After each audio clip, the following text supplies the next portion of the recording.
Assalamualaikum warahmatullahi wabarakatuh.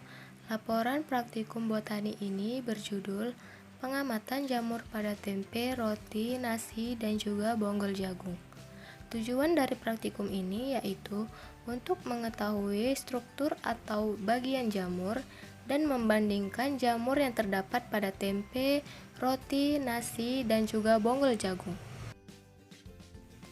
Alat yang digunakan yaitu wadah 8 buah dan bahan yang digunakan yaitu tempe 2 potong, roti 2 potong, nasi secukupnya, bonggol jagung 2 buah, dan air secukupnya.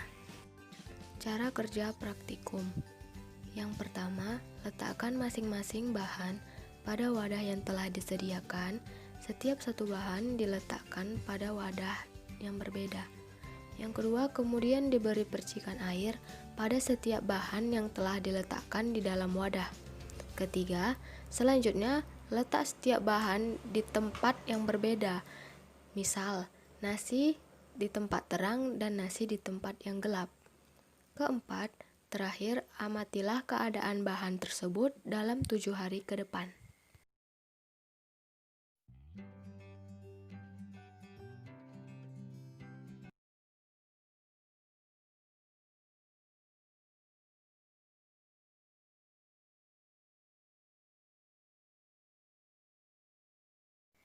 Rhizopus oryzae yaitu jamur pada tempe.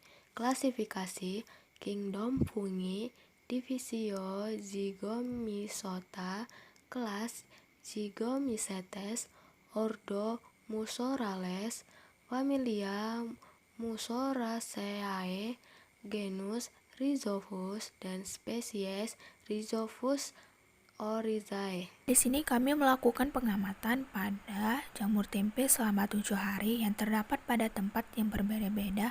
Yang pertama yaitu terdapat pada tempat terang dan yang kedua yaitu terdapat pada tempat gelap. Nah, jamur tempe ini adalah salah satu mikroorganisme semi anaerob dan organisme sapropit. Jamur tempe ini terdiri dari beberapa bagian utama yaitu miselium atau yang sering disebut jamur stolon, sporangiofora atau sporangium, dan spora yang menjadi organ perkembangbiakannya. Dalam siklus hidup Rhizopus oryzae ada beberapa sifat yang berpengaruh di dalamnya, di antaranya sebagai berikut, yaitu koloni berwarna putih berangsur-angsur menjadi abu-abu, stolon halus atau sedikit kasar dan tidak berwarna hingga kuning kecoklatan. Sporangiofora tumbuh dari stolon dan mengarah ke udara baik tunggal atau dalam kelompok, hingga Sporangiofora, Rhizopus berlawanan, serta terletak pada tempat yang serupa dengan Sporangiofora. Terdapat Sporangia globus atau subglobus dengan dinding berspinulosa atau duri-duri pendek, berwarna coklat gelap sampai hitam bila telah masak. Columella membentuk oval hingga bulat dengan dinding yang halus namun sedikit kasar. Rhizopus oryzae mempunyai bentuk spora bulat, oval, dan berbentuk silinder atau elips. Suhu yang pas untuk pertumbuhan jamur ini berkisaran mulai dari 350 Celcius minimal, 5-70 Celcius, dan maksimal 440 Celcius. Asam laktat yang dihasilkan dari Rhizopus oryzae termasuk golongan mikroba heterofermentatif. Nah, karakteristik jamur pada tempe yaitu mempunyai koloni berwarna putih, himfa yang bercabang, membentuk miselium, serta membentuk sporangium yang berisi spora.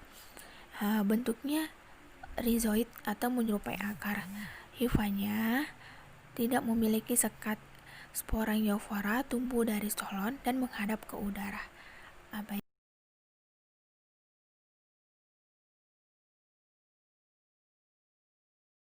Baiklah, di sini saya akan menjelaskan klasifikasi dari jamur nasi. Jamur nasi ini berasal dari kingdom fungi, dari divisi Ascomycota, dari kelas Eurothymicetes, dari ordo Pleitascales, dari famili Trichocomaceae, genus Aspergillus, dan dari spesies Aspergillus oryzae. Nah, dari hasil praktikum yang telah kami lakukan, jamur yang ditemukan pada nasi yaitu jamur Aspergillus oryzae. Jamur tersebut merupakan jamur mikroskopis yang masuk ke dalam divisi Ascomycotina, di mana jamur tersebut memiliki ciri-ciri sebagai berikut. Yang pertama, terdiri dari suatu lapisan konidior yang panjang-panjang, dan yang kedua berwarna hijau pucat agak kekuningan atau berwarna oranye. Jamur yang terlihat adalah serat-serat seperti benang halus yang berupa hifa serta sporangium yang berukuran cukup besar. Spesies jamur ini termasuk kosmopolit dan dapat ditemukan pada aneka substrat, terutama pada makanan fermentasi. Namun, pada pengamatan yang kami lakukan, jamur ini ditemukan pada nasi, padahal nasi bukanlah produk dari hasil olahan fermentasi. Hal ini dikarenakan karena Aspergillus dapat berkembang biak dengan kadar gula yang cukup tinggi. Begitu pula dengan nasi. Nasi juga memiliki kandungan glukosa yang amat tinggi sehingga Aspergillus oryzae dapat tumbuh dengan baik pada nasi yang telah basi.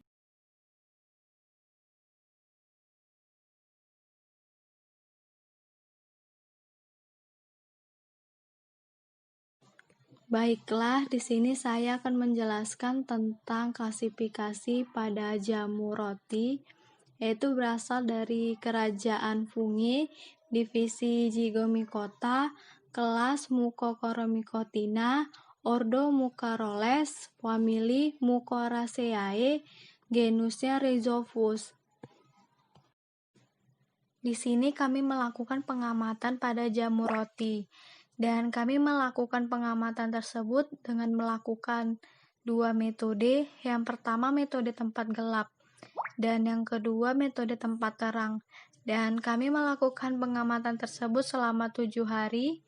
Dan pembahasan tentang hasil pengamatan tersebut pada jamur roti yaitu Rhizopus stolonifer merupakan salah satu dari jenis jamur Zygomicotina. Jenis jamur ini memiliki hifa pendek, bercabang-cabang dan berfungsi sebagai akar atau rhizoid untuk melekatkan diri serta menyerap zat-zat yang diperlukan dari substrat. Selain itu, terdapat pula sporangiofor atau hifa yang mencuat ke udara dan mengandung banyak inti sel. Di bagian ujungnya terbentuk sporangium atau sebagai penghasil spora, serta terdapat stolon atau hifa yang berdiameter lebih besar daripada rhizoid dan sporangiofor.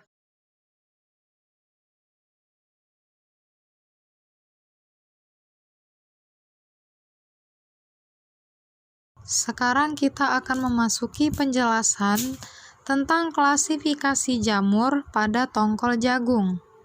Berasal dari kingdom fungi, dari filum Ascomycota, dari kelas Eurothiomycota, dari ordo Eurothiales, dari familia Trichocomiceae, dari genus Aspergillus, dan dari spesies Aspergillus flavus. Pada pengamatan berikutnya, kami mengamati jamur mikroskopis yang ada pada tongkol jagung. Pada tongkol jagung, kami mendapatkan jamur mikroskopis yaitu Aspergillus flavus yang memiliki hifa tidak bersekat atau senosit. Aspergillus flavus merupakan kapang saprofit di tanah yang umumnya memainkan peranan penting sebagai pendaur ulang nutrisi yang terdapat pada sisa-sisa tumbuhan maupun binatang. Kapang tersebut juga ditemukan pada biji-bijian yang mengalami deteriorasi mikrobiologis selain menyerang segala jenis substrat organik di mana saja dan kapan saja jika kondisi untuk pertumbuhannya terpenuhi. Kondisi ideal tersebut mencakup kelembapan udara yang tinggi dan suhu yang tinggi. Sifat morfologis dari Aspergillus flavus yaitu bersepta, miselia bercabang biasanya tidak berwarna, kemudian konidifor muncul dari kaki sel, sterigmata sederhana ataupun kompleks, dan berwarna atau tidak berwarna.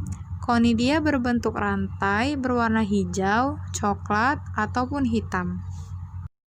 Itulah tadi hasil dari laporan praktikum botani kami tentang jamur yang terdapat pada tempe, roti, nasi, dan juga bonggol jagung. Terima kasih. Assalamualaikum warahmatullahi wabarakatuh.